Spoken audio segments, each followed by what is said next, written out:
Chers amis, bonjour. Nous sommes le vendredi 24 novembre 2023. Il est 8h, 8h30. Quelques news de l'Arménie, de l'Artsakh et de la diaspora arménienne. Tout d'abord, l'Arménie, l'or bleu, la richesse de l'Arménie, le lac Sevan. Son niveau donc baisse de façon continuelle. C'est assez inquiétant. Voilà. Donc hier, j'ai fait une caricature là-dessus. Donc voilà. Donc le niveau a tellement baissé qu'il y a une flaque d'eau juste à l'emplacement du lac Sevan. Ça arrange certaines personnes qui ne savent pas nager. Bon, c'est la caricature, hein, c'est un petit peu, c'est peut-être malvenu même par rapport à cela, mais c'est l'art de la caricature, de la dérision, tout simplement. Voilà, mes amis, donc c'est quand même assez inquiétant. Depuis des années, le gouvernement arménien essaye d'arrêter cette baisse. Le tunnel Alpa-Sevan de long de 55 km qui amène l'eau des rivières, de plusieurs rivières dans le bassin du lac Sevan n'est pas suffisante pour suite à l'évaporation et puis l'utilisation des eaux du Sevan pour l'irrigation du bassin agricole, du bassin du lac Sevan. Voilà, donc l'Arménie a besoin de cette eau douce, une réserve d'eau douce inestimable, mais qui baisse, dont le niveau baisse depuis continuellement. Voilà, on est au seuil, dans pas longtemps, on sera au seuil d'un, comment dirais-je, d'un cataclysme, sans doute écologique, hein, écologique. Voilà pour l'Axevan. Bonne nouvelle pour l'Arménie, l'Allemagne, bravo l'Allemagne, hein, même plus que la France au niveau financier. L'Allemagne aide l'Arménie, donc l'Allemagne va accorder donc à l'Arménie une aide de 84,6 millions d'euros, donc c'est important, environ 92 millions de dollars, voilà. C'est une aide sous forme de subvention et de prêt, donc voilà, donc l'Allemagne qui s'est engagée quand même beaucoup derrière l'Arménie, discrètement, sans faire de bruit, mais l'Allemagne est un des partenaires importants de l'Arménie. Bravo à l'Allemagne. Les relations entre l'Allemagne et l'Arménie sont très bonnes, hein, voilà aussi, hein. L'Allemagne qui est après la France le deuxième pays locomotive qui est engagé au niveau de la paix entre l'Arménie et l'Azerbaïdjan. Voilà, qui est l'Allemagne qui a condamné même l'Azerbaïdjan, l'attaque de l'Azerbaïdjan donc en Artsakh. Alors, la Russie essaye de trouver une parade par rapport à sa trahison des Arméniens en Artsakh, on l'a vu, les forces de paix qui n'ont pas agi, qui n'ont pas réagi et qui ont laissé filer les Arméniens, donc avec une perte du territoire de l'Artsakh que l'on pense provisoire, hein, voilà tout simplement.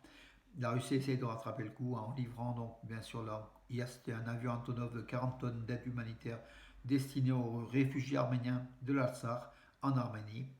La Russie qui ouvre toujours qui dit que l'OTC est toujours là pour défendre l'Arménie. D'ailleurs, il y a une mission qui va venir en Arménie. Moscou essaye de récupérer l'Arménie, tout simplement, hein, par tous les moyens, parce que Moscou sait que l'Arménie s'est aujourd'hui rapprochée de l'Europe, de l'OTAN, des États-Unis. Et tout est bon pour Moscou pour récupérer l'Arménie, croyant que les Arméniens sont dupes, hein. Voilà, les Arméniens ont la mémoire longue. Voilà, quand on trahit tout simplement, et que les relations entre la Russie et l'Arménie ne seront plus jamais comme ce qu'elles étaient donc il y a quelques années, quand la Russie était le partenaire réel stratégique de l'Arménie, mais qui a failli à sa mission.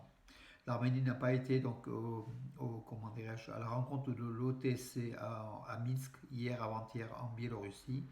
Mais la Russie a dit on a bon espoir que l'Arménie rejoigne, voilà, revienne, voilà, qui est toujours membre, hein, de l'OTC.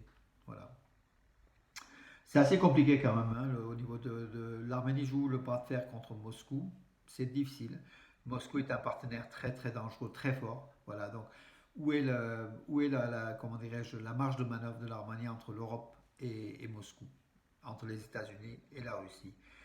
Marge de manœuvre très faible de l'Arménie, voilà, il faut de la force pour cela.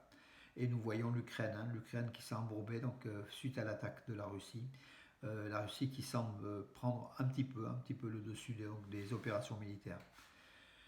Alors en Arménie, nous avions 8300 personnes déplacées de l'Artsakh dans des hôtels en Arménie, mais grâce à nos programmes, il ne reste que 104 personnes dans les hôtels, affirme Gnel Sanossian, c'est le ministre arménien des territoires. L'Arménie a superbement intégré ce flot de plus de 100 000 réfugiés arméniens fuyant l'Artsakh occupé.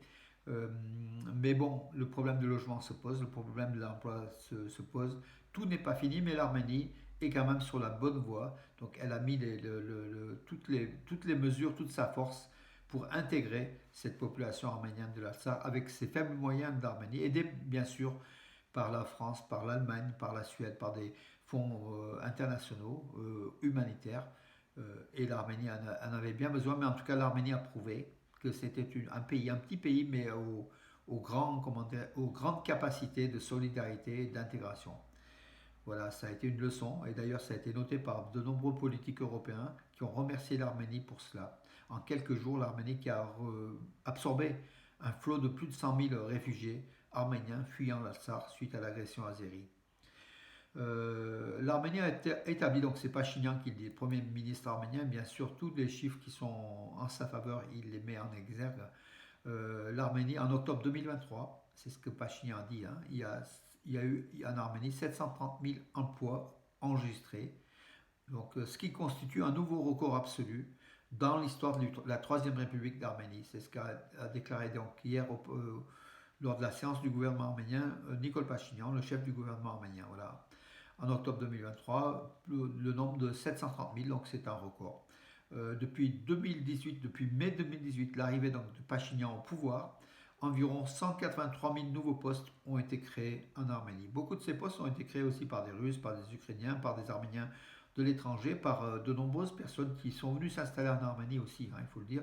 L'Arménie est un pays dynamique qui effectivement économiquement est sur une bonne, une bonne croissance, très très bonne croissance, voilà, avec 11 à 13% l'an dernier, 7% cette année, 5 à 6% l'an prochain. Donc ce sont des taux de croissance que beaucoup de pays occidentaux, des pays développés, envient à l'Arménie. Mais il est vrai que l'Arménie part de très loin, de très bas du moins, et que cette croissance est plus facile à réaliser dans des pays qui partent de loin, enfin au niveau économique hein, du moins, euh, que la France ou les États-Unis où les pourcentages du PIB d'augmentation se mesurent à 0,5 ou 1, voilà, donc des taux très bas, puisque ce sont des mastodontes, hein, des grands pays. L'Arménie est un plus petit pays, il est plus facile peut-être de se développer au niveau économique. Voilà, l'Arménie, en tout cas, met tous les moyens en tourisme, en divers secteurs de l'économie pour avoir un taux de croissance important et pour assurer un bon niveau de vie à sa population, augmentation des salaires, du social, c'est très très important. Voilà, ça fait partie aussi du programme du gouvernement arménien qui vise quand même le social de façon importante. Voilà, et d'ailleurs beaucoup plus que les gouvernements antérieurs, Kocharian, Sarkissian, qui ont visé que leur compte en banque.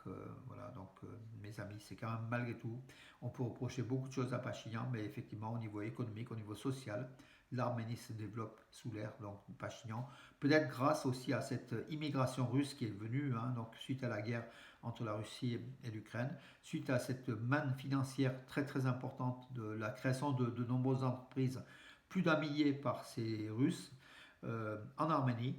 Donc tout cela contribue au développement donc, du pays. En tout cas, on est demandeur que ça continue. Pour nous, ça nous va très très bien pour l'instant, mes amis. Espérons que l'Arménie puisse se retrouver donc un niveau de vie décent pour qu'il y ait, comment dirais-je, la population pauvre qui constitue encore 12 à 15% de la population puisse aller vers le zéro, quoi. Donc qu'il n'y ait plus de pauvreté en Arménie, c'est notre vœu. Voilà mes amis pour aujourd'hui. Je vous donne rendez-vous à demain et je vous dis bonne journée.